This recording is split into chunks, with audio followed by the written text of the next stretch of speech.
Le vandalisme d'une statue de MLK Jr. déclenche une enquête sur un crime haineux en Californie.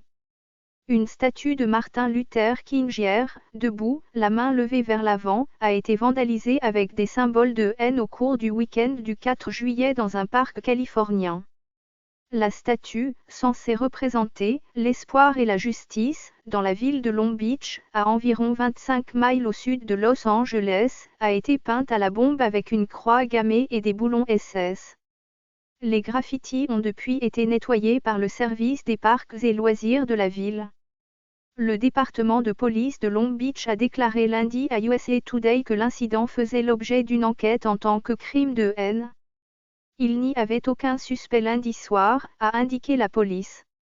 Initialement nommé 19 TH Street Park, le parc Martin Luther King Jr. a introduit la statue et le nouveau nom après l'assassinat du militant des droits civiques en 1968. Sur Twitter, Al Austin II, membre du conseil municipal de Long Beach, s'est dit « choqué et découragé » par le vandalisme. Il est troublant que cet acte se soit produit dans une zone centrale de notre communauté LB Black, a tweeté Austin. Réflexion sur l'histoire, alors que les statues confédérées tombent et que des manifestations éclatent, les musées des droits civiques sont essentiels pour expliquer pourquoi.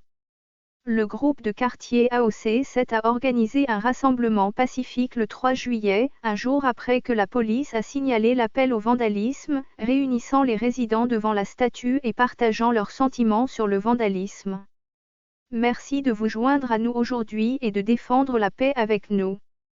Le groupe a posté plus tard dans la journée sur sa page Facebook. Le maire Robert Garcia tweeté lundi à propos de l'enquête en disant « Nous travaillons pour attraper quiconque a commis cet acte horrible ». Il a ajouté « Notre statue MLK est un symbole d'espoir et de justice pour la communauté. Cette haine et cette profanation n'ont pas leur place dans notre ville.